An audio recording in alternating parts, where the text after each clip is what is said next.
કાલિદાસનો ઇતિહાસ એવો છે, જન્મથી મંદ બુદ્ધિ હતા. અરે શાસ્ત્રમાં તો એવું કહેવામાં આવ્યું કાલિદાસના વિષયમાં, જે ડાળી પર બેસે એ જ ડાળીને કાપવાનું કામ આ કાલિદાસ કરતા.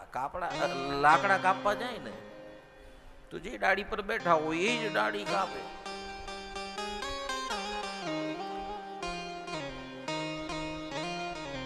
પણ એ કાલિદાસે ભગવતીની ઐમ રીમ ક્લીમ ચામુંડાએ વિચ્ચે આ મંત્રની આરાધના કરી. નવરાત્ર અનુષ્ઠાન કર્યા છે અને નવરાત્ર અનુષ્ઠાનથી ભગવતી પ્રસન્ન થયા અને એ ભગવતીની આરાધનાના કારણે એક ચરુ લઈને પ્રગટ થયેલા ભગવતીએ એ કાલિદાસને ચરુ આપ્યો અને ચરુનું પ્રાશન કર્યું. અને આજે પણ કાલિદાસને ઉત્તમ કવિઓની કક્ષામાં આપણે સમજીએ છીએ. સંસ્કૃતના અદ્ભુત વિદ્વાન એક કાલિદાસ.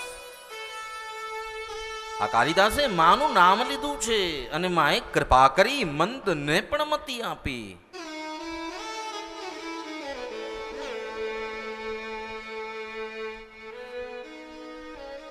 અરે માએ તો દાનવ પર કૃપા કરી, માનવ પર કૃપા કરી અને આજે પણ ભટ્ટ વલ્લભને આપણે જાણીએ છીએ નજદીકમાં. અને એ ભટ્ટ વલ્લભે પણ માની આરાધનાઓ કરી અને એને માને પ્રસન્ન કર્યા. અને આજે પણ વિસ્તારોની અંદર કોઈ પણ જગ્યાએ જશો, નાના મોટા મંડળો માના ગરબા ગાતા હોય ને એમાં આનંદનો ગરબો થતો હોય ને તેની એમ આનંદ ભગવતી ગણો ગાવા ગરબા છંદ બહુચર માત તણોમાં આજ મને આનંદ વાદો અતિ ગણોમાં ગરબા ગરબા છંદ બહુચર માત તણોમાં હળવે હાળ પંપાણ અપેક્ષાણીમાં સોઈચ્છા પ્રતિપાળ જો અમૃત મણી હે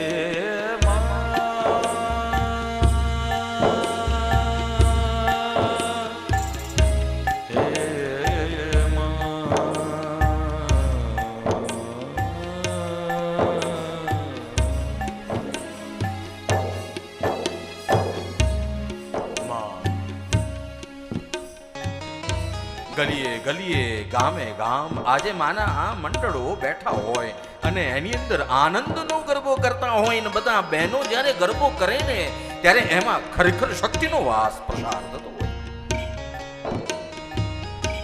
નવરાત્રિઓને આરાધનાઓ થતી હોય. પણ સાવધાન, આપ જ્યારે નવરાત્ર કરો ને તો નવરાત્રની અંદર ભગવતીને પણ રાજીપો થાય ને એવા નવરાત્ર કરો. આજે નવરાત્ર અને એની અંદર નવરાત્રિની અંદર વ્યથા આપણી એવી છે કે નવરાત્રિ કરતા બીજું દૂષણ ઘણું પેઠું અને એના કારણે મૂળ ઉપાસનાનો ક્રમ ગતો રહ્યો અને ભગવતીની સામે આરાધના ઉપાસનાઓ ઘટી અને આપણને આનંદ થાય ને તેવા વ્યવહાર અને વેપાર વધ્યા છે.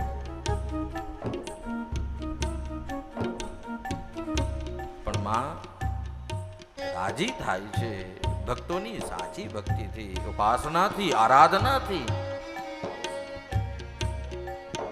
દાનવને પણ જેણે તાર્યા છે, માનવને પણ જેણે તાર્યા છે એ ભગવતી આ જગદંબા એ સામાન્ય સ્વરૂપા નથી. માટે આપ નવરાત્ર કરો, ઘટસ્થાપન કરો અને ભગવતીની આરાધના ઘટસ્થાપન અખંડ દીપ કરી અને માના સ્વરૂપની સામે માં તારી કૃપાથી આજે હું આ સંકલ્પ સિદ્ધ કરી શકું છું. તારી કૃપા છે માટે તો હું બોલી શકું છું. એ આરાધનાઓ જ્યારે આવી રીતે થાય ને ત્યારે માને બહુ રાજીપો થાય અને માને રાજીપો થાય ને ત્યારે માં કહે છે કે હું આ જગતની અંદર દેવોને પણ વરદાન આપનારી છું. ભગવતી સીતાએ હનુમાનજીને અષ્ટ સિદ્ધિ નવનિધિ આપી છે.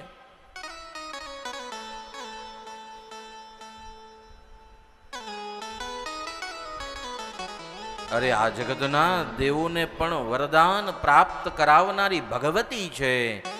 અરે આ જગતમાં જ્યારે દેવો પણ મુસીબતમાં હોય ને ત્યારે દેવો પણ ભગવતીની સહાય લે છે.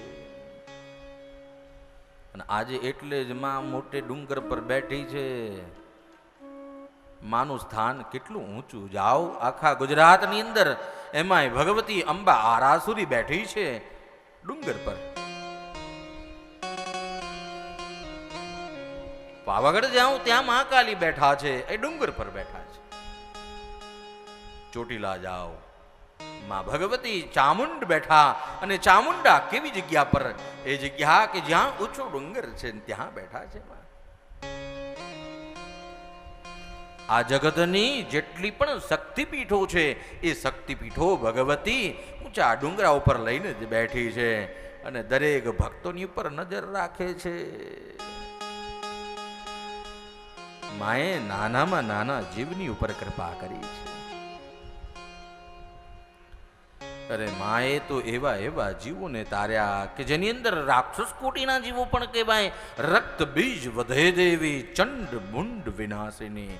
આ રક્ત બીજ ચંડ મુંડ મહિષાસુર મર્દિની ભગવતીએ આ રાક્ષસોને માર્યા છે, પણ એ રાક્ષસોના અંદરથી દિવ્ય જ્યોતિ પ્રગટ થઈ.